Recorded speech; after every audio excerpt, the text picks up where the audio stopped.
Muchas gracias, queridos hermanos, por estar siempre pendiente de nuestros devocionales. Hemos estado tratando en los programas anteriores con respecto al libro de Jonás, un libro pequeño, 4 capítulos, pero es un libro que, como usted se ha podido dar cuenta, si le ha dado seguimiento a estos programas, es un libro que tiene mucha información muy importante. Ya estamos en el cuarto capítulo, cuarto programa. Ya estamos terminando esta serie porque Jonás apenas tiene 4 capítulos y en cada uno de los temas anteriores, de los programas anteriores, hemos ido leyendo un capítulo de Jonás. Hoy vamos al capítulo cuarto, que es el último capítulo, y si usted se ha dado cuenta, mi querido hermano, es un libro pequeño, es un libro que se puede leer en un momentito, una sentadita usted da y lee el libro de Jonás, un libro con mucha información espiritual muy importante. No es una fábula, no es un cuento como pues algunos, el anticristo ha querido hacer creer que todo esto es pura ficción, ¿no? Esto es una historia real, el mismo Jesús lo mencionó. Así que este es un libro que tiene mucha información, como les dije, y que puede ser leído rápidamente. Y eso también tiene que motivarles a leer la palabra de Dios siempre, constantemente, asiduamente. Estamos entonces ya llegando al final y vamos a leer el capítulo 4 del libro de Jonás. Y dice la palabra de Dios. Pero Jonás se llevó un gran disgusto y se enojó. Y oró al Señor diciendo: Señor, ¿no era esto lo que yo me decía cuando aún estaba en mi tierra? Por eso me adelanté a huir a Tarsis, porque sabía que tú eres el Dios clemente y misericordioso, lento a la ira y rico en misericordia, y que te duele del mal. Ahora, Señor, te suplico, quítame la vida, más me vale morir que vivir. El Señor le respondió: ¿te vale más enojarte? Jonás salió de la ciudad y se detuvo al levante de la ciudad, o sea, oriente. Ahí se hizo una cabaña y se sentó debajo a la sombra, a la espera de lo que sucediese en la ciudad.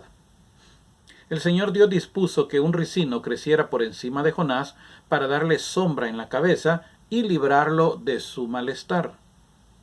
Jonás sintió gran dicha por aquel ricino. Pero el Señor dispuso que al rayar la aurora, al día siguiente, un gusano atacara el ricino, que se secó.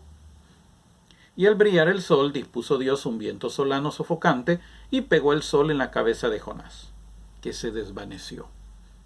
Entonces pidió morirse y decía: más me vale morir que vivir. Respondió Dios a Jonás: ¿te parece bien enojarte por un ricino? Y contestó: me parece bien enojarme hasta morir. Replicó el Señor: tú te apiadas del ricino por el que no te has pasado fatiga alguna, ni le has hecho crecer, que en una noche ha nacido y en una noche ha perecido. Pues yo no he de apiadarme de Nínive, la gran ciudad, en la que hay mucho más de 120,000 personas que no saben distinguir entre su derecha y su izquierda, e innumerables animales. Y termina el libro de Jonás. Si usted recuerda, en el primer capítulo vimos cuando Dios envía a Jonás a predicar a Nínive, y Jonás, por el sentimiento nacionalista que tenía hacia pues su nación, hacia su pueblo Israel, y por el odio, el desprecio, el resentimiento que Jonás tenía hacia Nínive, él decide huir a Tarsis. Él no quería predicarle a los ninivitas porque él no quería que se fueran a convertir. Al contrario, él quería juicio de Dios para los ninivitas. Él quería que Dios se los acabara, los destruyera, no que los fuera a salvar. Entonces, en el capítulo 1 vimos cómo él huye, cómo es al final lanzado al agua y un pez se lo traga. En el capítulo 2 vemos la oración que él hace estando dentro del vientre del pez, pidiéndole al Señor misericordia, que lo perdonara, y el Señor, como aquí mismo lo dice, es clemente, misericordioso, lento a la ira y rico en misericordia. Y al ver la disposición de Jonás de que realmente estaba pidiendo un perdón con sinceridad, entonces el pez vomita a Jonás, el cual ahora recibe nuevamente la orden, capítulo 3, de ir a Nínive a predicar, y empieza a predicar en la ciudad de 3 días de camino, dijimos, una ciudad muy grande, y empezó a predicar: dentro de 40 días Dios los va a destruir. Él no les dijo arrepiéntanse, no les dijo conviértanse, solo les dijo: en 40 días se acaban todos. Cuando esto llegó a oídos del rey, pues el rey decide hacer penitencia y obliga a toda la gente, y la gente también, muy sumisa, empieza a pedir perdón a Dios, y el resultado fue que Dios los perdonó. Entonces aquí comienza hoy el capítulo 4, donde hoy vemos esta parte humana de Jonás, su naturaleza como humano, como israelita. Entonces vemos que Jonás se llevó un gran disgusto y se enojó. Aquí vemos ahora en este primer punto, en este capítulo, que Jonás se enoja porque Dios no hizo lo que tenía que hacer, supuestamente él.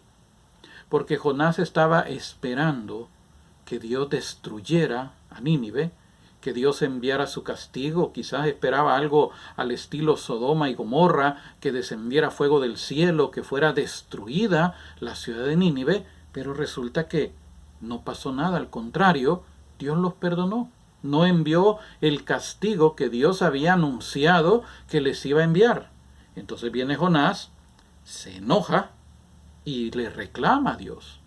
Jonás le reclama y le dice: no era esto lo que yo me decía cuando aún estaba en mi tierra, por eso me adelanté a huir a Tarsis. Y se lo dice clara y descaradamente: por eso me adelanté a huir a Tarsis, porque sabía que tú eres el Dios clemente y misericordioso, lento a la ira y rico en misericordia, y que te dueles del mal. Y luego viene y le dice: Señor, te suplico, quítame la vida. Más me vale morir que vivir. Estaba tan enojado, tan abatido, tan desilusionado, entre comillas, con Dios, que él prefiere mejor que Dios lo mate, porque estaba enojado. Él en ese momento estaba completamente indignado porque Jonás quería el castigo, como se ha dicho muchas veces, pero Dios al final no envía el castigo, sino que Dios tiene misericordia. Pero, como hemos insistido durante tantos devocionales, tantos programas, tantas publicaciones, el problema que se tiene hoy es que se ha malinterpretado la misericordia de Dios y se ha confundido la misericordia de Dios con una alcahuetería, con una complacencia de parte de Dios, a tal punto que se llega a creer que Dios perdona incluso los pecados anticipados que nosotros podamos hacer, y que no tenemos que hacer absolutamente nada porque ya Dios ya perdonó nuestros pecados. Y déjeme decirle, mi querido hermano, que este error grande está presente no solamente en la Iglesia Católica, sino también es un error que se encuentra dentro de la Iglesia Evangélica. Dentro de la Iglesia Evangélica hay dos corrientes teológicas que hablan acerca de la salvación. Una es la corriente calvinista, que enseña de que ya uno ha sido predestinado para salvarse, unos han sido predestinados para condenarse, y el que ha sido predestinado para salvarse va a haber un momento que la gracia irresistible lo hará venir a los pies de Cristo, y ahora viene lo que le llama Calvino la perseverancia de los santos, donde van a permanecer o van a perseverar hasta el fin de la vida y nunca se van a apartar del Señor porque habían sido elegidos para salvarse. La corriente arminianista, que es la corriente de la denominación donde yo estuve, y que prácticamente esa corriente arminianista es tomada de la doctrina de la teología católica, que enseña que la salvación está condicionada a la perseverancia. El alma, el que persevere hasta el fin, ese es el que se salva. Eso implica o indica que si uno en cualquier momento cae en estado de pecado mortal, inmediatamente pierde la salvación, mi querido amigo. inmediatamente una persona que muere en estado de pecado mortal, como enseña la misma doctrina católica en el Catecismo de la Iglesia Católica numeral 1035, desciende inmediatamente al infierno. No valió en ese momento que haya sido bautizado, no valió en ese momento que haya comulgado toda su vida, no valió en ese momento, como se jactan muchos que dicen que pertenecen a la única iglesia fundada por Cristo. Ahí no va a valer en ese instante que diga que nunca traicionó su fe, sino que siempre fue católico. Si muere en estado de pecado mortal, se va derechito al infierno. Y eso es lo que mucha gente no entiende. Y no se le predica tampoco, porque muchos no quieren predicar del infierno porque dicen, ay, hay que predicar al Dios de amor y no al Dios de justicia. Y la gente se está yendo al infierno, porque no se predica del infierno. Entonces Jonás, él sabía muy bien, tú eres el Dios clemente, misericordioso, lento a la ira, rico en misericordia y que te dueles del mal. Pero Jonás sabía muy bien de que eso no se logra simplemente por un capricho o alcahuetería de Dios, sino que simplemente Dios decidió no enviar el castigo. Uy, pero Dios no castiga, dice los hijos de la ramera, los hijos de la falsa religión. Claro que sí, está en la palabra de Dios. Entonces Dios no envía el castigo, sino que inmediatamente viene Dios y los perdona cuando vio la actitud de conversión de esta gente. Entonces Jonás se enoja, Jonás se va al oriente de la ciudad, hizo su cabañita, se sentó a espera de lo que iba a ocurrir. Él todavía tenía o abrigaba en su interior la esperanza que Dios iba a derramar fuego y que Dios los iba a destruir, y se queda allí esperando y no pasó nada. Entonces vino Dios y durante ese día hizo que creciera un ricino, una calabacera, dicen en otras versiones, que cubrió a Jonás para darle sombra. Entonces viene él y se sintió contento porque el calor, el sol, dice que sentía que se hería a Jonás en la cabeza, era tan fuerte el sol.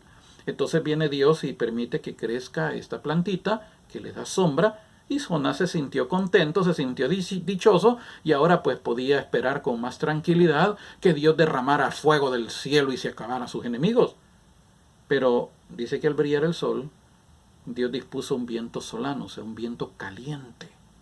Yo no sé, querido hermano, si usted vive en regiones en donde el aire es tan caliente, el calor es muy fuerte y es un calor seco, o sea que a veces no hay ni viento, y cuando sopla un poquito de viento se siente peor el calor. Yo he estado en lugares, en ciudades, en donde el calor es extremadamente sofocante, a tal punto que hasta cuando se enciende el ventilador o abanico, como le dicen en otros lugares, ese aire en lugar de refrescar empeora, porque el aire sale completamente caliente. Entonces este viento solano que menciona acá es un viento en el desierto que es extremadamente caliente. Entonces en lugar de refrescar, termina de ahogar, es sofocante. Entonces lo que ocurre fue que Dios dispuso ese viento, pero Dios también puso un gusano que atacó esta plantita y la planta se secó. Así como creció inmediatamente de manera milagrosa, así también Dios permitió que se secara. Y cuando se seca, dice acá que Jonás se sintió más enojado todavía. Entonces ahora viene Jonás y sí le reclama y le dice a Dios, más me vale morir que vivir. Entonces ahora viene Dios y le da una enseñanza en base a esta planta, a este ricino. Y le dice Dios, ¿te parece bien enojarte por un ricino? Y él todavía de manera atrevida, porque así son muchos. Bueno, así somos muchos. A veces nos enfrentamos a Dios muy fuerte y le reclamamos. Le decía a unos hermanos un día de estos que como a las 2 de la mañana se me fue el sueño y lo que hice fue ponerme a pelear con Dios. Yo le empecé a reclamar algunas cositas a Dios, pero bueno, con mucho atrevimiento, pero bueno, Él tiene mucha paciencia. Entonces viene Dios y le dice a Jonás, ¿te parece bien enojarte por un ricino? Y contestó, me parece bien enojarme hasta morir, le dijo. Estaba pero bravísimo Jonás, bravísimo. Entonces viene Dios y le dice, bueno, ¿y qué te pasa, no? Te has apiadado del ricino, que no has trabajado por él, no has pasado ninguna fatiga, que en una noche creció y en una noche se murió, y yo no voy a apiadarme de Nínive. en donde es una gran ciudad, y dice, en donde hay más de 120,000 personas que no saben distinguir entre su derecha y su izquierda. ¿Sabe qué significa eso? Más de 120,000 niños que aún no tienen estado de conciencia.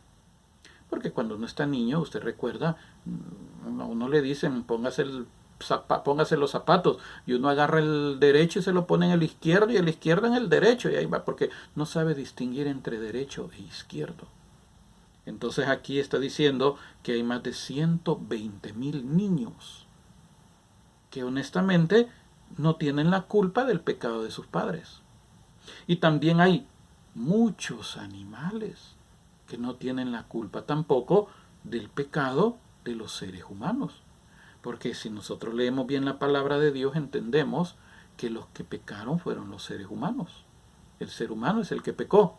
La creación, dice San Pablo en Romanos 8, está gimiendo, pidiendo la redención también para poder ser parte, dice San Pablo, en la liberación, en la redención gloriosa de los hijos de Dios, para participar también de esa redención gloriosa. O sea que la creación está gimiendo en este momento también por esa liberación, esa redención, esa glorificación que habrá al final. Porque los animales no tienen la culpa de nuestro pecado, han tenido que sufrir las consecuencias del pecado del ser humano.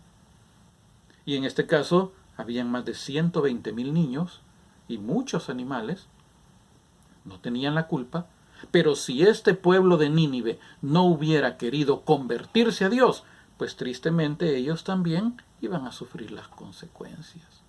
Porque en Sodoma y Gomorra, ¿cuántos niños podían haber? Me imagino que había una cantidad de niños, quizás pues como el mismo tamaño de esta o menos, no sé, pero había una gran cantidad de niños también. Habían muchos animales, era una ciudad, eran 2 ciudades, pero las 2 ciudades fueron destruidas completamente, con todos, incluyendo niños, incluyendo animales, porque los niños recibieron también parte, aunque no tienen culpa, pero también fueron parte del pecado de sus padres. Entonces Jonás se enoja hasta el punto que pide morirse, porque Jonás esperaba juicio, y en lugar de juicio, Dios tiene misericordia del pueblo de Nínive, de la ciudad de Nínive, pero no porque Dios les alcahueteó el pecado, sino al contrario, porque ellos se arrepintieron. La palabra de Dios nos habla de un Dios clemente y misericordioso. Hay mucha gente ignorante en la iglesia, que esta gente dice de que el Antiguo Testamento ya no está válido, que hoy solo nos basamos en el Nuevo Testamento. Dicen que Dios del Antiguo Testamento, llegan a atrever a decir esa herejía, incluso decir que el Antiguo Testamento no es válido, cuando incluso, y son católicos los que dicen eso, y cuando la misma doctrina católica les dice de que el Antiguo Testamento es igual de palabra de Dios que el Nuevo, que no ha perdido validez, que sigue vigente, y incluso pues ahí donde vienen esta gente a atreverse a decir que ya no está válido, y el mismo catecismo les dice que eso se llama una herejía llamada marcionismo. Pero bueno, el Antiguo Testamento todavía sigue siendo y siempre será palabra de Dios. Entonces dicen algunos, es que usted predica el Dios vengador del Antiguo Testamento y hay que predicar al Dios de amor del Nuevo Testamento. Dios no ha cambiado, Dios es el mismo. No hay 2 dioses. No es el Dios del Antiguo Testamento diferente al Dios del Nuevo. Es el mismo Dios. La misma palabra lo dice claramente. Dios es el mismo ayer, hoy y siempre. Él no cambia. Y se lo voy a mostrar incluso con el Antiguo Testamento. Mire lo que dice Éxodo 34, versículos 6 y 7. Libro de Éxodo, capítulo 34, versículos 6 y 7 dice: El Señor pasó delante de él proclamando: Señor, Señor, Dios compasivo y misericordioso, lento a la cólera y rico en misericordia y fidelidad, que mantiene su misericordia por 1000 generaciones, que perdona la culpa, el delito y el pecado, pero nada deja impune, pues castiga la culpa de los padres en los hijos y en los hijos de los hijos hasta la 3ª y 4ª generación. Fíjese lo que está diciendo. Y como dicen en la liturgia católica, es palabra de Dios. Y lo interesante es que aunque digan que es palabra de Dios, muchos se atreven a decir que esto no es cierto, que Dios no castiga, que Dios no carga a los hijos el pecado de los padres. Muchos se atreven a decir que Dios solamente es compasivo y misericordioso, pero no se atreven a decir esta parte que dice que nada deja impune. Entonces Dios es clemente y misericordioso, es compasivo, lento a la cólera, rico en misericordia y fidelidad, pero no deja nada impune, pues castiga incluso la culpa de los padres en los hijos. ¿Qué es la culpa? Es la consecuencia del pecado. El pecado como error puede ser perdonado y definitivamente es perdonado y ahora en Cristo ha sido perdonado, pero el problema es las consecuencias, lo que derivó del pecado que se cometió. Entonces la culpa muchas veces cae en los hijos. ¿Y uno qué culpa tiene del pecado de sus padres? Por eso uno tiene que pedirle a Dios también que tenga misericordia de nosotros mismos y pedir ese perdón, porque ¿qué culpa tiene uno del pecado que cometieron sus padres, nuestros padres? Entonces dice aquí claramente Éxodo que Él mantiene su misericordia. Él la mantiene. Él es un Dios lento a la cólera y rico en misericordia y fidelidad, pero no deja impune. O sea que si no hay arrepentimiento y conversión, hay un momento en que Él pasa la factura. Y es doloroso. Y ahí es donde viene el rechinar de dientes. Y si se mantienen en esa obsesión, entonces el castigo será eterno. Peor todavía. Segundo libro de Samuel, capítulo 22, versículos 26 al 28. Segunda Samuel, capítulo 22, versículos 26 al 28 dice: Con el piadoso eres piadoso. ¿Qué es piedad? De acuerdo a la definición de piedad, es tener sentimientos de amor y veneración hacia Dios y hacia las cosas santas. Entonces Él es piadoso, en este caso Él es compasivo, con el que es piadoso, con el que tiene amor hacia Él. Con el honrado, eres honrado. Con el sincero, sincero. Con el taimado, sagaz, o sea, con el astuto, el que se la quiere llevar de listo. Tú salvas al pueblo humilde y humillas los ojos altaneros. Humildad. Esta es una palabra, queridos hermanos, que se ha tergiversado tanto. Se tiene el concepto que humildad es agachar la cabeza y quedarse callado y no decir nada. Se tiene el concepto que humildad es no predicar contra el pecado, humildad es no denunciar el pecado, simplemente es solapar el pecado. Hoy cuando una persona predica sobre el pecado, no señalando al pecador, sino señalando al pecado, porque uno no puede venir a decirle, usted fulano de tal, usted son aquí. No, uno no puede decir eso, pero uno puede decir, miren, los que viven en este pecado, esto y esto y esto. Ahí sí se puede. Ahí entonces el que vive en ese pecado sabe que Dios le está hablando a esa persona. Pero estas personas ahora vienen y se enojan, lo que decía en uno de los devocionales anteriores. Hemos llegado al punto que ahora predicar contra el pecado es ofender al pecador. Y mucha gente se siente ofendida porque el predicador ha predicado sobre el pecado y eso a mí me ofende, a mí me molesta porque está juzgándome y este predicador no es humilde, sino que este predicador es soberbio. Entonces se ha creado el concepto que el predicador, para que sea tenido por humilde, tiene que consentir, solapar, alcahuetear el pecado. Decirle a la gente, no hermanito, no importa cómo tú vivas. Así como tú eres, así te ama Dios. Y que en el último instante, así como el buen ladrón al final robó el cielo, imagínense qué sinvergüenzada lo que han llegado a decir, que el buen ladrón robó el cielo en el último momento. Él no robó nada. Él solo le dijo al Señor, acuérdate de mí. Estaba pidiéndole misericordia a Jesús en el último instante y Jesús lo perdonó. Pero dígame, hermano, ¿cuántos de nosotros podemos estar seguros que vamos a tener esa misma oportunidad que tuvo el buen ladrón? No sabemos, porque nadie sabe ni cómo, ni cuándo, ni dónde será el día de nuestra muerte. Entonces no nos podemos dar el lujo de jugar con nuestras almas, porque entonces Estamos jugando como una ruleta rusa, no sabemos a qué momento nos toca y si no estamos debidamente preparados, no vamos a poder entrar al cielo. Al contrario, iremos a la condenación. Pero hoy no hay que hablar de eso porque la gente se ofende. Hay que animarlos. Por eso hoy no se llaman, incluso los que dirigen los cantos en las comunidades, no se llaman adoradores o no se llaman ministros de alabanza, hoy se llaman animadores, porque llegan a animar a la gente. La animación misionera le llaman. Vamos a animar a la gente. ¿Animarla para qué? ¿Para que se conviertan? No, si nosotros nos damos cuenta, esas animaciones no son para que se conviertan. Es animación para decirles, sí, hermanito, no importa. Dios no juzga. Dios no condena. Dios es amor. Dios es misericordia. Y la gente contenta, porque eso es lo que le gusta. Bueno, pues sí, yo puedo tener aquí. El Señor te va a juzgar por el amor. Al atardecer de nuestra vida seremos juzgados por el amor, así como amaste al prójimo. Bueno, entonces yo puedo tener un amante y mientras yo la ame no hay ningún problema, mientras no lo haga con pasión, con sexo, con lujuria, sino que lo hago con realmente amor. Yo puedo amar a otra mujer aparte de mi esposa y como las amo a los dos, entonces los tres nos vamos a salvar. Mire qué lindo, así se está predicando hoy. Eso es lo que se está enseñando. Pero no es eso lo que dice la palabra de Dios.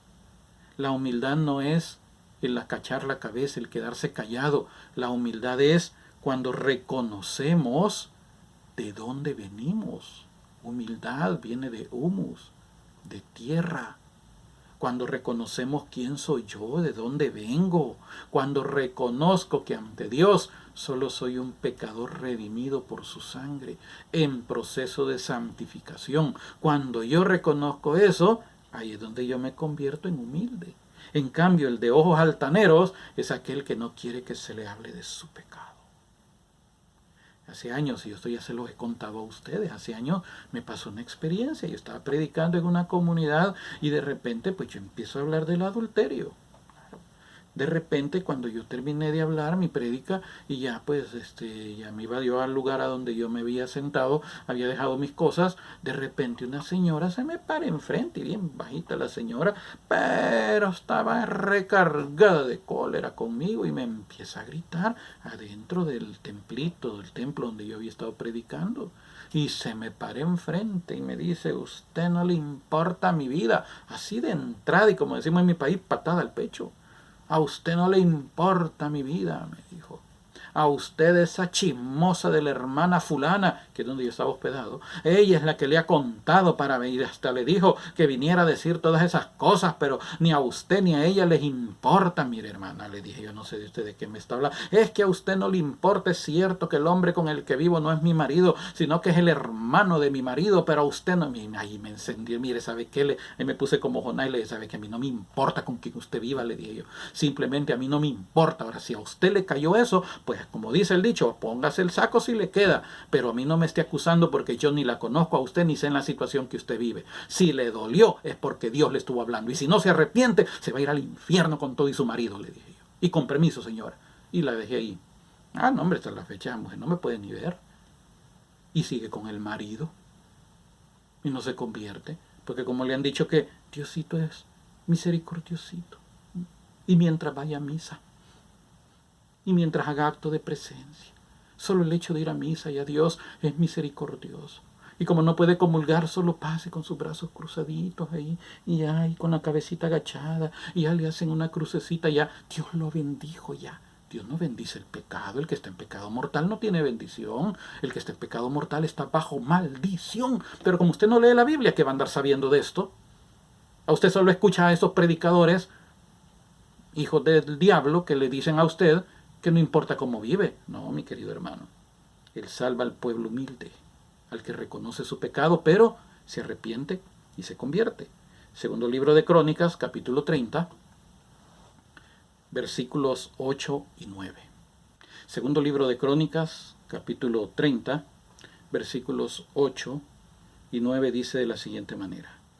Ahora vosotros no seáis de dura cerviz, o sea, de cuello rígido, de cuello duro, que no se doblega, como vuestros padres. Acoged al Señor, venid al santuario que he consagrado para siempre. Servid al Señor vuestro Dios, y se alejará de vosotros el ardor de su ira.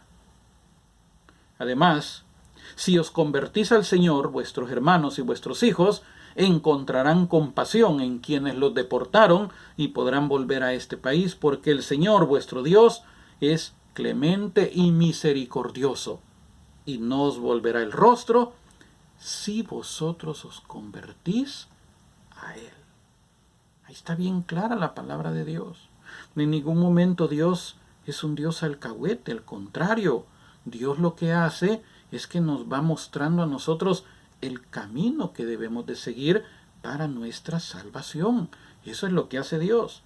Por eso está diciéndonos acá, ahora vosotros no seáis de dura cerviz, o sea, no nos encaprichemos, mi querido hermano. No nos va a ir bien si nos empecinamos en el pecado, sino que tenemos que acoger al Señor. Tenemos que servirlo. Y de esa manera, el ardor que Él tiene de su ira hacia nosotros se aparta de nosotros. Es lo que pasó con Nínive.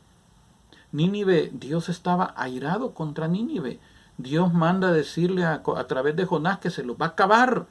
Esta gente, si hubiera endurecido su cerviz, como dice aquí, no se convierte. Y Dios entonces sí hubiera mandado su juicio. Pero como Dios vio que esta gente se convirtió, entonces apartó su ira de sobre este pueblo.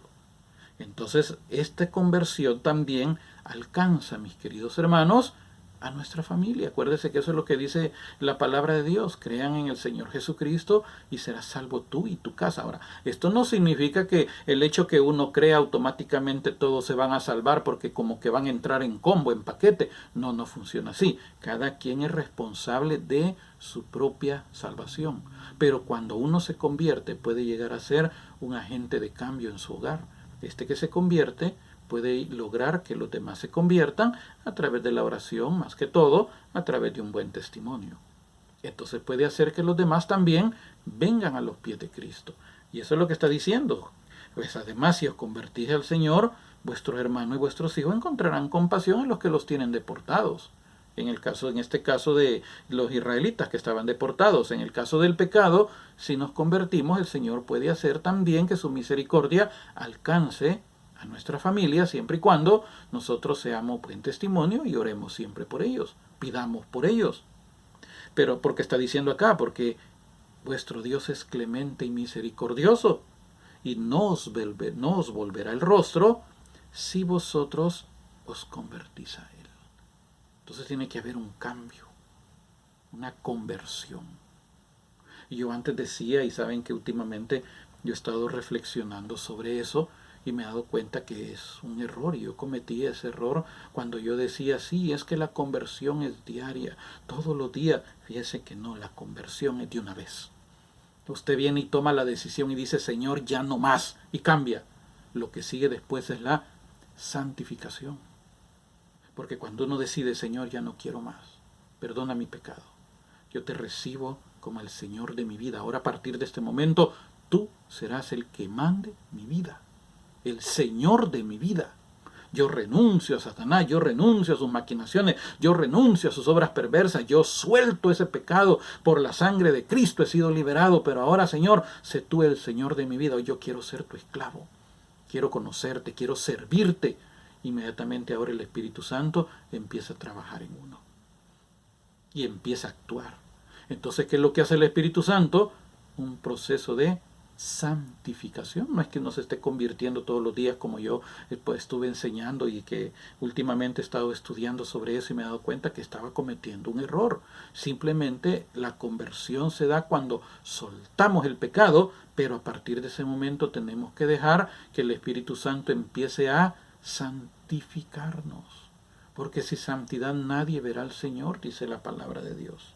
Entonces cuando nosotros entramos en ese proceso de conversión, entonces inmediatamente recibimos el perdón de nuestros pecados. Isaías capítulo 43, Isaías capítulo 43, versículo 25 nos dice: Yo, Dios está hablando, yo soy quien borra tus delitos por mí mismo y no recordaré tus pecados. Esta es una de las gracias más grandes que nosotros podemos recibir, mi querido hermano, que Dios borra nuestros pecados y Dios ya no se acuerda de ellos. Ahora, el maligno puede tratar de venir a hacernos recordar nuestros pecados, como lo hemos explicado en otros programas, cuando hacía eso con Pablo y le recordaba el aguijón de la carne, pero en este caso, cuando nosotros hemos recibido el perdón de Dios y realmente hemos recibido ese perdón, porque nos hemos humillado ante Él, como dice el Salmo 51, y Dios ha perdonado nuestro pecado, inmediatamente Dios borra. Eso es lo que dice aquí, no recordaré tus pecados. Entonces inmediatamente, aunque Satanás venga a querernos acusar, porque eso es lo que significa Satán, acusador, aunque él venga a querernos acusar delante de Dios, dice la palabra de Dios que tenemos un abogado, que es Cristo, un abogado. Y Cristo es el que intercede por nosotros ante el Padre. Entonces viene Satanás y dice, mira, Salvador Melara es un pecador, Salvador Melara hace esto, Salvador Melara hace lo otro. Pero ahora viene mi abogado y dice, pero ya está perdonado. Porque Él recibió mi sacrificio. Él aceptó mi sacrificio. Él me pidió perdón. Él ha pedido perdón por sus pecados y está perseverando para no volverlos a cometer. Entonces, ¿sabe qué le dice Dios al diablo? Pues aquí no hay registro. Porque si Él ya recibió el sacrificio de Cristo y está luchando, perseverando por mantenerse en la gracia, sus pecados han quedado completamente borrados. No hay registro. Entonces Satanás ya no nos puede acusar. Y eso es lo que está diciendo claramente aquí. No recordaré tus pecados. Isaías 44, 21 y 22 también reafirma eso. Dice el profeta Isaías, capítulo 44, versículo 21 y 22. Este es uno de mis libros proféticos favoritos. Isaías, Ezequiel, Jeremías, a pesar que me lo recomendaron hace muchos años, no es que no sea de mis favoritos, pero Ezequiel e Isaías son de mis favoritos. Entonces dice Isaías 44, 21 al 22. Recuerda estas cosas, Jacob, y tú, Israel. Y ya les he dicho que cuando usted vea estos nombres, Jacob o Israel, ponga el suyo, ponga su nombre. Que eres mi siervo.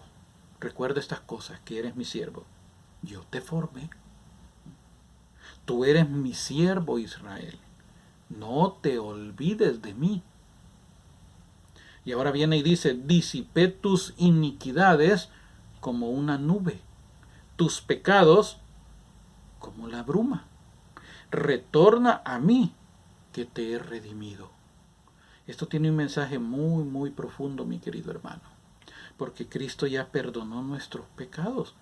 Él ya pagó el precio. Los pactos se hacían entre dos. Cada uno aportaba su parte del pacto. El pacto era que Dios se iba a encarnar, que Él iba a ser ahora el Cordero de Dios. Él se encarna a través de la Virgen María. Él toma la naturaleza humana de ella. Siendo Dios, era hombre también, 100% Dios, 100% hombre. Y a partir de ese momento Él se sacrifica por nosotros, se ofrece por nosotros. Y la parte del pacto de Él ya fue cumplida. Ahora nos toca a nosotros cumplir nuestra parte. ¿Y cuál es la parte nuestra? Aceptar ese sacrificio. Recibir ese sacrificio. Pedir con humildad, con contrición de espíritu, el perdón de nuestros pecados. Decirle al Señor nuestros pecados, que somos pecadores. Pedirle el perdón. Hacer el propósito de no volver a pecar. Y comenzar la lucha espiritual perseverando hasta el final. Esa es la parte que nos toca. La parte de Él ya está hecha. Él la hizo hace 2000 años, cuando se encarnó y dio su vida por nosotros. Hoy nos toca a nosotros cumplir la parte de ese nuevo pacto. Eso es lo que significa testamento, pacto. Ahora nos toca a nosotros cumplir esa parte de nuestro pacto. Entonces es lo que está diciendo acá, retorna a mí, que te he redimido. La salvación ya se compró, mi querido hermano. Solo está de que la agarremos. La compró Cristo con un precio alto, con el precio de su sangre. Porque eso es lo que dice claramente la palabra de Dios. Hemos sido comprados por un alto precio, por el precio de la vida, por el precio de la sangre de nuestro Señor Jesucristo. Entonces ya tenemos el acceso a la salvación, pero simplemente no queremos regresar al Señor. Queremos seguir en el pecado. Queremos seguir atados al pecado. No queremos soltarlo. Y mientras no lo soltemos, pues claramente, dice la palabra de Dios, nos vamos a condenar. Y ahí van a rechinar los dientes aquellos cuando estén en el infierno. Pero a mí me dijeron que Diosito era misericordiosito. Y ahí están en una llama por la eternidad. Porque los engañaron y se dejaron engañar porque no tuvieron amor por la verdad. Porque se enojaban cuando les predicaban que tenían que soltar el pecado. ¿Y ese quién es para juzgar? ¿Quién le ha dicho que tiene que juzgar? Si solo Dios juzga. Es más, ni Dios juzga, dice. Ahí escuché a uno que decía eso. Ni Dios nos juzga, nuestra conciencia es la que nos juzga. Fíjese qué terrible será. Esta historia la he contado en algunas comunidades que he tenido la oportunidad de visitar. Y hace muchos años yo vi un programa en un canal de televisión que trata pues, solo cuestiones de animales. Y en este canal de televisión sacó un reportaje donde en cierto lugar, no me recuerdo dónde, Tailandia, pero en un lugar de esos, al otro lado del mundo, bueno, nosotros estamos al otro lado del mundo de ellos, pero de nosotros al otro lado del mundo, estaba esta ciudad, este pueblo, era una tribu de aborígenes. Y ellos tenían un gran problema, que había una plaga de monos que no los podían controlar. Entonces los monos llegaban, se robaban la comida, la contaminaban, hacían destrozos, la cosecha la dañaban y no los podían agarrar, eran demasiados monos. Y eran, pues usted sabe, los monos muy listos. Cuando los hombres salían con las redes a quererlos agarrar, pues ellos saltaban en los árboles y se iban trepando. ¿Y cómo los atrapaban? No había manera de atrapar esos monos. Pero a alguien se le ocurrió la brillante idea de una trampa para agarrarlos. Entonces cocieron arroz blanco, que es muy común entre los orientales, y a los monos les gusta mucho el arroz blanco, de acuerdo a lo que decía en este canal. Agarraron cocos, que había muchos cocos en ese lugar, los abrieron de arriba, le sacaron el agua, les dejaron un pequeño huequito y lo llenaron, no todo, sino que hasta la mitad del arroz cocido. Y los pusieron en lugares estratégicos. Muchos cocos, muchísimos cocos. La idea era que los monos, al sentir el arroz, el olor a arroz, y más que el arroz con coco, yo se lo digo a los hermanos, yo no sé si alguna vez usted ha probado el arroz con coco, pero yo sí ya lo he probado y es muy delicioso. Qué delicioso el arroz con coco. Entonces cuando vienen estos monos y sienten el olor del arroz con coco, y todos, la gente, se escondieron para que no vieran a nadie. Entonces los monos bajaron así con un poco de curiosidad, pero también a la expectativa que no fueran a hacerles nada, pero como no miraban a nadie, se acercaron, sentían el aroma del arroz con coco. Entonces veían que adentro del coco estaba el arroz. Entonces inmediatamente ellos metían su manita dobladita, porque el hueco no les permitía meterla en amplitud, sino que tenían que meterla dobladita. Entonces metían la mano dobladita, agarraban la puñada, pero cuando querían sacar la puñada del arroz, no podían, porque el hueco del coco era muy pequeño. El orificio era pequeño, entonces la mano les quedaba trabada y ellos no podían sacar el arroz. No podían sacar su mano. La única manera era soltarlo. Pero había un problema. Los monos no lo querían soltar. Ellos querían tener el arroz y sacar la mano con el arroz en la mano y no podían. Y empezaban a batallar, a querer quitarse el coco sin soltar el arroz. Y en lo que ellos estaban batallando, llegaban los cazadores tranquilos, les tiraban la red y se lo llevaban. Y al final los cazadores, y esta es una broma, se comían el arroz con coco con taquitos de mono, carnitas de mono. Y así fue como atraparon a los monos, porque no querían soltar el arroz. Y cuando yo vi ese programa, yo dije, wow, así nos pasa. Así nos pasa. Porque nosotros tenemos tan agarrado el arroz con coco, y usted sabe cuál es su arroz con coco. Tenemos tan agarrado el arroz con coco que no lo queremos soltar. Y nos están diciendo, suéltelo, pero no. Y a través de teorías humanas estamos queriendo sacar la mano con el arroz sin tener que soltarlo. Ay, si Diosito, di misericordiosito, ahí estamos con el arroz. No, si Diosito no juzga, ahí estamos con el arroz. Y estamos tratando de ver la manera de sacarlo. Y en todo eso se nos va a ir la vida con la mano con el arroz, sin poderla sacar, y nos lleva el diablo. Y eso es lo que ha pasado con mucha gente. No soltaron el arroz. Por eso está diciendo acá, yo disipé tus iniquidades como una nube, tus pecados como la bruma. Retorna a mí que te he redimido. Hay que soltar ese arroz. Hay que soltar el pecado de una vez. Hay que convertirnos de una vez y dejar ahora que el Espíritu Santo santifique nuestras vidas. Isaías 55, versículos 6 y 7. Isaías nos habla mucho de la conversión. Isaías 55, versículos 6 y 7 dice, buscad al Señor mientras se le pueda encontrar. Invocadle mientras está cerca. Que el impío deje su camino y el hombre inicuo sus pensamientos. Que se convierta al Señor y se compadecerá de él. A nuestro Dios, que es pródigo en perdonar. Aquí nos está diciendo claramente la palabra de Dios. Lo que tenemos que hacer, buscar al Señor. Él ya dio su paso, ya nos buscó. Hoy nosotros tenemos que buscarlo a Él. Pero también tenemos que buscarlo mientras se le puede encontrar. Ah, pero no, si Dios ha sido tan misericordioso, que Dios ha hecho el purgatorio para que cuando muramos tengamos una segunda oportunidad. ¿Quién te ha dicho que el purgatorio es segunda oportunidad? Y el que te lo ha dicho, te ha engañado. Porque no hay segundas oportunidades. Y si tú eres católico, tú debes de conocer tu doctrina. Y en la doctrina católica explica que el purgatorio es para los que mueren en gracia, no debidamente purificados.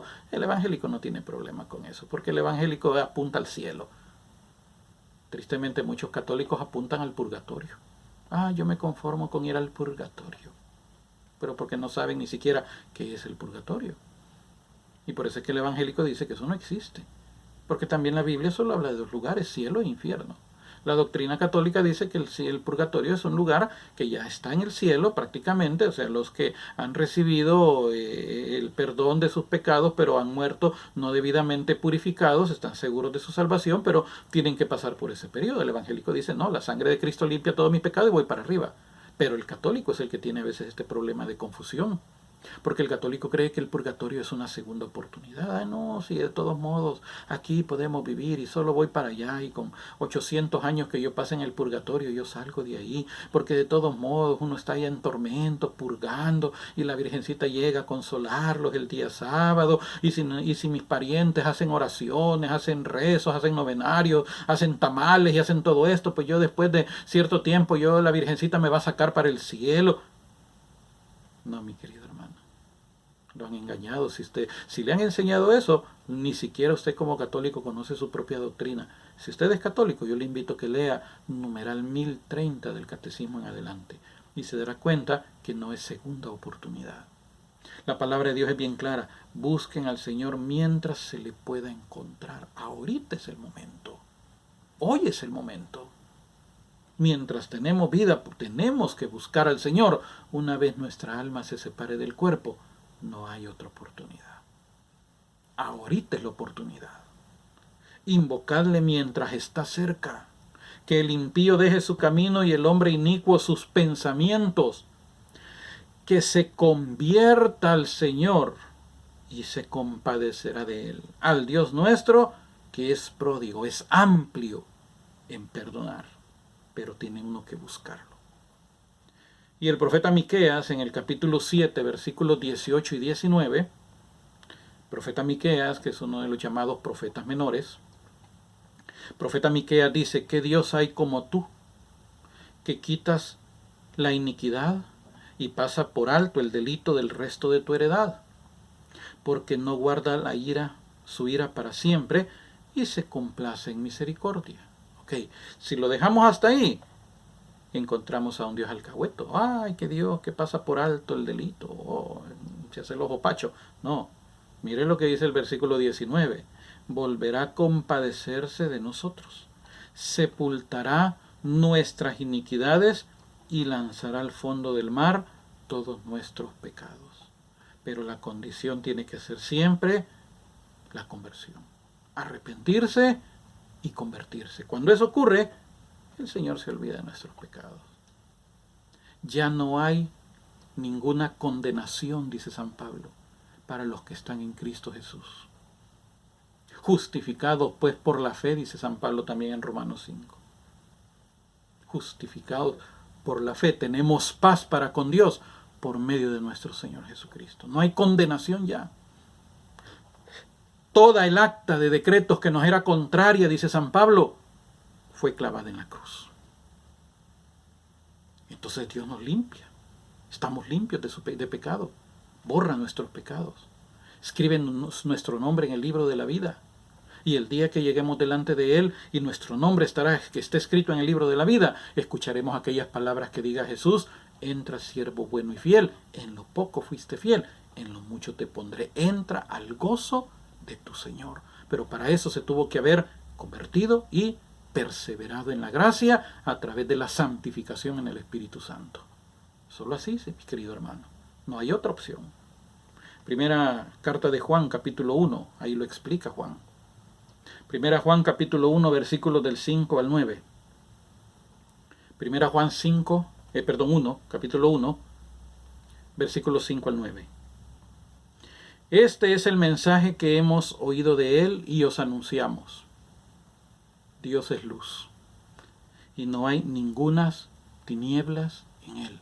Por eso nosotros no podemos andar en tinieblas. Y dice, si decimos que tenemos comunión con Él y andamos en tinieblas, mentimos y no practicamos la verdad.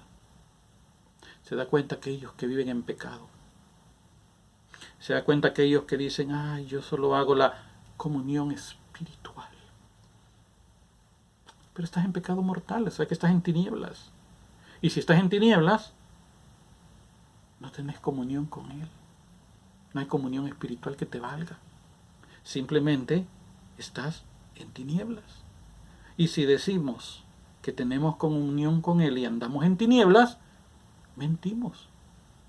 ¿Y quién es el padre de la mentira? Satanás. O sea que no somos hijos de Dios. Somos hijos de Satanás, el padre de mentira. Porque estamos mintiendo, diciendo que tenemos comunión con Él mientras andamos en la oscuridad. No podemos. Dice que mentimos y no practicamos la verdad. Ay, ¿cómo va a creer si Dios todos somos hijitos de Dios? No. La palabra de Dios dice que hay hijos de Dios y hay hijos del diablo. Y los hijos del diablo son los que viven en las tinieblas y practican la mentira porque son hijos de su padre el diablo, que no tiene verdad en sí. Cuando miente habla de sí mismo, dijo Jesús, porque es mentiroso y padre de mentira. Y todos los que viven en la mentira, viviendo en tinieblas, creyendo y diciendo que tienen comunión con el Padre, son hijos de Él, porque mienten. No tienen verdad. Y versículo 7 dice, pero si andamos en luz como Él está en luz, tenemos comunión unos con otros. Entonces ahí sí nos llevamos bien. Ay, pero usted se pelea con la gente. No, yo no me peleo con la gente. La gente se enoja conmigo porque cuando yo predico así, le duele. Un día me dice un hermano Salvador, yo cuando a usted lo conocí, usted fue una patada al hígado para mí. Me dijo, pero después me di cuenta que lo que usted decía tenía razón, porque eso es lo que dice la palabra de Dios. Así que perdóneme, hermano, pero yo sentía cólera. No, ¿qué se preocupa, hermano? Gracias a Dios que entendió, pero otros no han entendido. Y ahí están revolcándose en su odio contra todo aquel que les predica su maldad, contra su maldad, y no se quieren arrepentir. Pero si andamos en luz como Él está en luz, tenemos comunión unos con otros. En cambio, los que entienden la palabra de Dios y conocen este mensaje, nos llevamos bien si somos hermanos en Cristo. No tenemos problemas, nos apoyamos, nos queremos. oramos unos por otros, no tenemos problemas entre nosotros. Estos que viven en tinieblas son los que causan el problema. Pero le voy a decir una cosa, los que viven en tinieblas son la mayoría. Entonces la mayoría contra unos pocos. Y como son pocos, fácilmente prevalece la mayoría. Porque realmente la mayoría es los que viven en tinieblas. Muchos los llamados, pocos los escogidos. Muchos por el camino ancho que lleva a la perdición, pocos por el camino angosto cargando la cruz hacia el camino hacia la vida eterna. Pocos, son pocos realmente. Entonces dice que si andamos en luz, como Él está en luz, tenemos comunión unos con otros, y la sangre de Jesucristo, su Hijo, nos limpia de todo pecado. Si decimos que no tenemos pecado, nos engañamos a nosotros mismos y la verdad no está en nosotros. Mire, hermano, cuando nosotros recibimos el sacrificio de Cristo en nuestra vida, es cierto que Dios limpia su sangre, aquí lo dice, la sangre de Jesucristo nos ha limpiado de todo pecado, pero ahí es donde uno tiene que demostrar su humildad. Ahí es donde viene la humildad como realmente significa reconocer quién soy. Y en este caso, cuando yo reconozco quién soy, entonces yo tengo que reconocer que yo soy pecador. Soy pecador, claro que somos pecadores. Si decimos que no tenemos pecado, pero ahora vengo yo y digo, no, a partir de hoy yo soy santo, inmaculado, yo no peco. Mentiroso, porque todos pecamos. Eso es lo que dice la palabra de Dios. Pecamos de pensamiento, palabra, obra y omisión, pecamos. Y hay pecado que lleva a la muerte, el pecado mortal. Ese separa la gracia. Pero decimos nosotros que no tenemos pecado, nos engañamos a nosotros mismos y la verdad no está en nosotros. O sea que seguimos estando en la mentira. Porque si ahora venimos y decimos, no, yo ya no peco, ya soy inmaculado. Entonces hemos caído en una soberbia espiritual. No, cada quien se reconoce. Es lo que dice el rey David, se los he dicho a ustedes un montón de veces. El rey David en uno de sus salmos dice, me he guardado de mi maldad. O sea que el rey David conocía cuál era su estado. Entonces dice que si tenemos pecado, nos engañamos a nosotros. Si decimos que no tenemos pecado, nos engañamos. La verdad no está en nosotros. Pero mira el versículo 9 que dice, si confesamos nuestros pecados, Él es fiel y justo para perdonar nuestros pecados y limpiarnos de toda maldad. Confesar. La palabra griega que aparece en este texto de 1 Juan 1.9 se dice en griego homologemon. No lo puedo pronunciar bien. Homologemon. Homologemon. Se traba la lengua. Perdón, hermanos. Homologemen. Así es.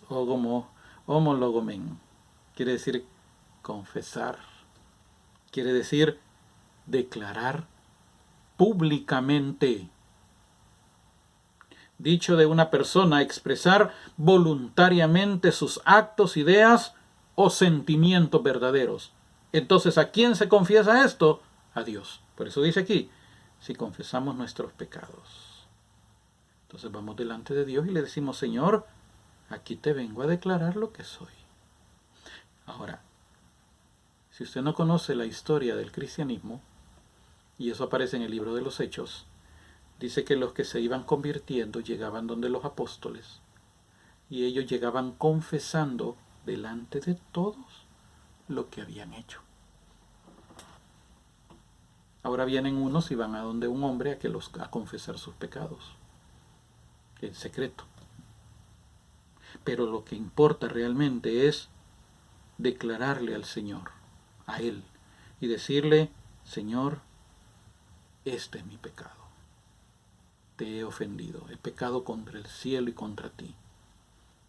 Reconozco mi pecado, pero no solo de llegar a confesar el pecado, no solo decirle a Dios, te confieso mi pecado, sino que hacer lo que verdaderamente tenemos que hacer. ¿Y sabe qué tenemos que hacer? Dar la vuelta. No volver al pecado. ¿Sabe qué error cometen muchos católicos?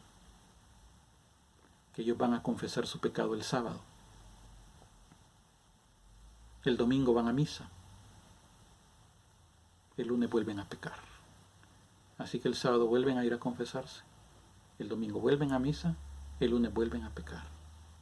Y el sábado vuelven a ir. Pero no es que vuelven a pecar, vuelven a hacer el mismo pecado. Y están volver y volver a decir siempre lo mismo: Padre, yo me confieso porque digo malas palabras. ¿Y cuándo las vas a dejar de decir? Padre, yo me confieso que tengo malos pensamientos. ¿Y cuándo los vas a dejar de tener? Padre, yo me confieso que toqué lo que no era mío. ¿Y cuándo vas a dejar de tocarlo? Padre, yo me confieso que me volví a caer en adulterio. ¿Y cuándo vas a soltarlo?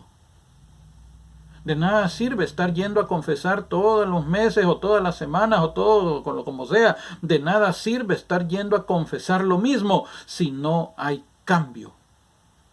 Igual los evangélicos.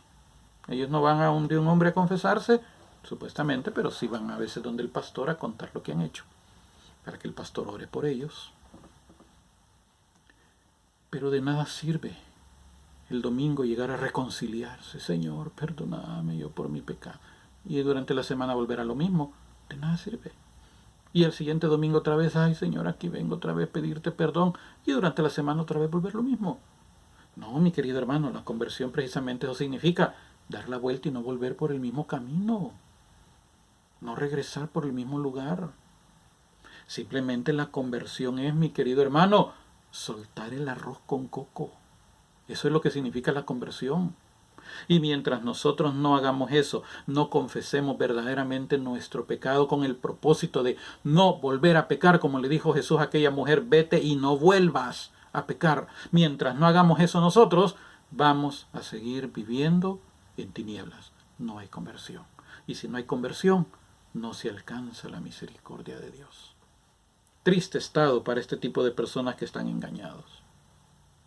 Terminamos con dos pasajes que no están en el canon hebreo. Estos textos están en el canon griego. Hay muchos hermanos que no son católicos y que miran nuestros programas. Y en la Biblia Reina Valera no aparecen estos textos. Bueno, en la Biblia Reina Valera, versiones después de 1827, en la versión original de Casiodoro de Reina sí aparecen, igual en la revisión que hizo Cipriano de Valera en 1602. Sí aparecen, fue hasta 1827 que las retiraron por cuestiones de pugnas que habían, que decían los calvinistas que esos libros no deberían de estar en la Biblia porque los judíos no los reconocen, no eran parte del canon hebreo. Aparte de eso, y si usted conoce la historia del canon también, cuando San Jerónimo hizo el trabajo que le encomendó Dámaso primero de hacer un catálogo de todos los libros comunes entre todas las iglesias en esa época, entonces vino él y se dio cuenta que ocupaban la Septuaginta, pero que incluso esos libros no aparecían en el canon hebreo, y Jerónimo se lo dijo claramente. San Jerónimo se lo dijo a Dámaso primero y le dijo: mire, esos libros no aparecen en el canon hebreo, esos libros solo aparecen en la Biblia griega, pero los hebreos no la consideran. Entonces yo sugiero que mejor nos basemos a lo que los hebreos, los judíos aceptan, y no los incluyamos en el canon. Pero vino el Papa y prevaleció su orden, su autoridad, sus caprichos, si lo queremos llamar así, y él vino y dijo: no, esos libros se quedan, y se quedan, y se quedaron. Pero no es que sean libros malos, ni que sean libros equivocados, porque el mismo Martín Lutero, cuando él traduce su Biblia al alemán, él no quita esos libros. Pero a mí me dijo fulano ahí en un video que él los quitó. No los quitó. El que dijo eso no sabe nada de esto. Él lo que hizo fue que él agarró esos libros e hizo lo mismo que hizo San Jerónimo. ¿Sabe qué hizo San Jerónimo? Él pone todos los libros del canon hebreo, de Génesis a Malaquías, en medio, una sección aparte donde pone: estos libros no aparecen en el canon hebreo, pero sí aparecen en el canon griego, y los puso ahí. Y luego el Nuevo Testamento. Lutero lo que hizo fue que él vino, agarra el canon hebreo, lo pone, agarra el Nuevo Testamento, lo pone, y luego agarra estos 7 libros que eran parte del canon griego y los pone aparte, y dice: estos libros, igual que lo hizo San Jerónimo, no aparecen en el canon hebreo, pero sí en el canon griego. No consideramos que sean inspirados, pero son buenos para la lectura. O sea, él no le dio autoridad de inspirados, pero fueron parte de la literatura que por muchos siglos se reconoció como inspirados y son libros que tienen una valiosa información muy, muy bueno. Yo le invito, si usted no es católico y no tiene una Biblia con estos libros, yo le invito que los consiga, que la consiga y que la lea. Muy, muy buena información, muy buenos libros. Ya después el Espíritu Santo que le diga si los considera inspirados o no. Entonces dice el libro de Sirácides o Eclesiástico. Terminamos con 2 citas con este libro. Libro de Sirácides o Eclesiástico, capítulo 7, versículo 40. En toda ocasión, Sirácides 7:40. En toda ocasión acuérdate de tus postrimerías y no pecarás nunca.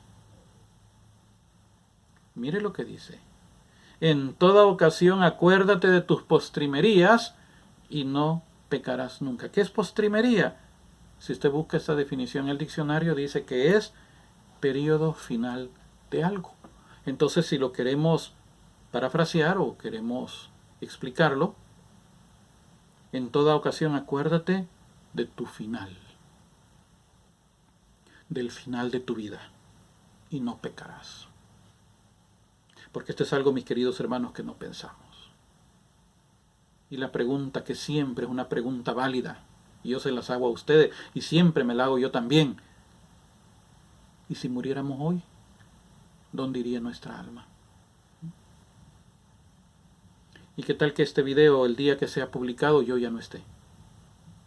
¿Qué tal que este video, pues, yo lo he preparado, lo grabo, lo edito, lo subo al canal de YouTube, pero lo programo para que aparezca cierto día de la semana, cierta hora, pero qué tal que todavía faltan unos cuantos días para que sea publicado, pero qué tal que cuando ya este video esté publicado, yo ya no esté? ¿Qué tal que sea hoy?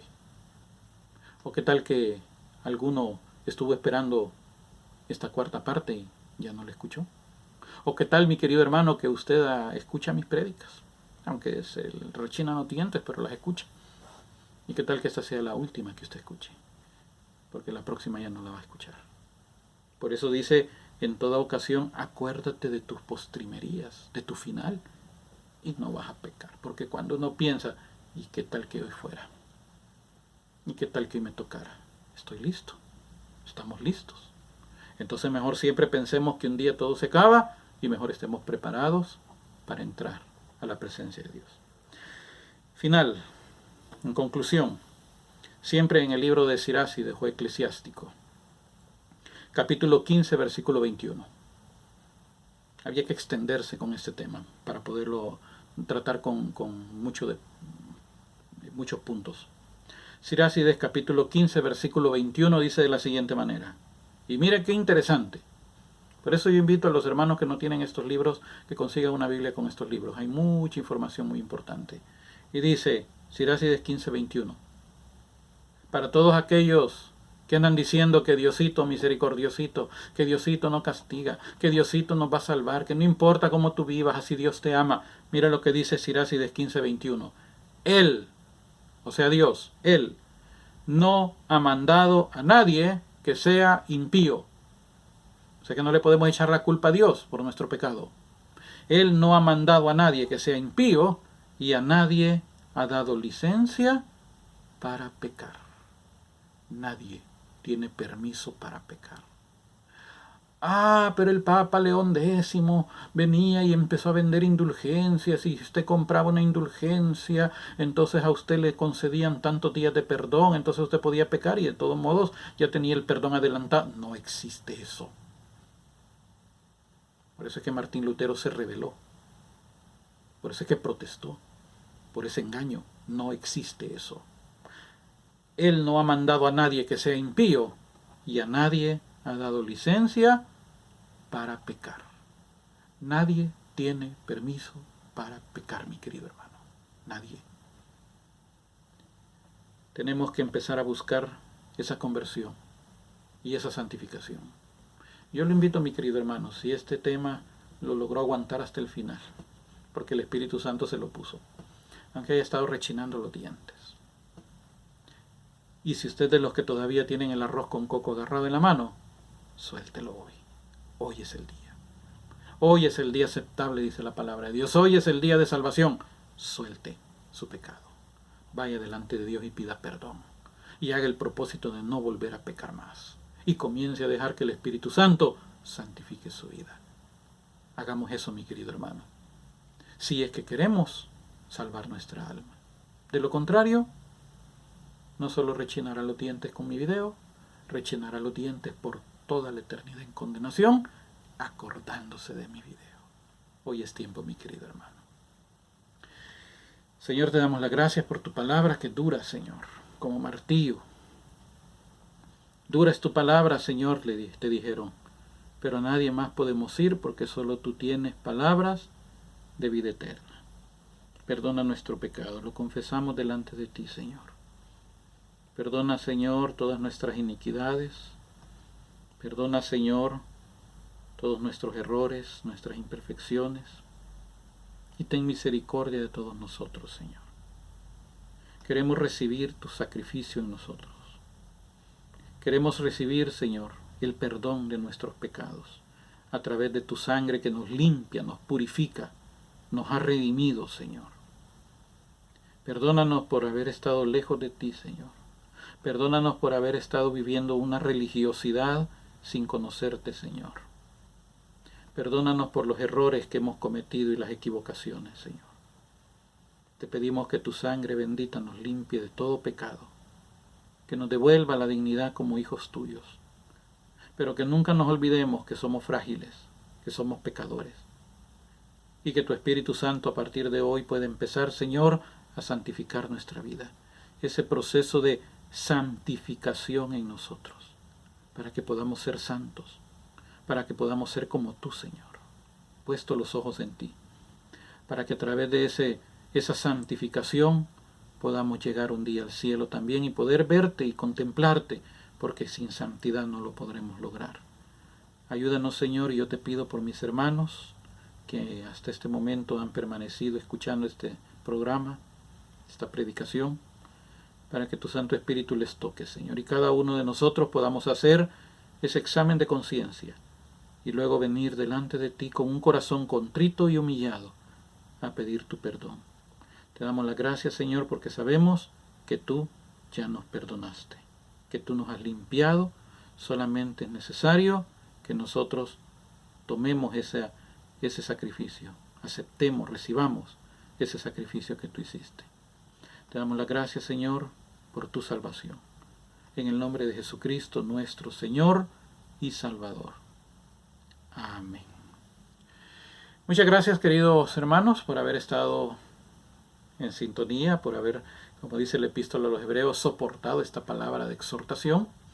Quiero invitarles a que visite nuestra página web, salvadormelara.com, en donde están enlaces para las redes sociales, específicamente para el canal de YouTube.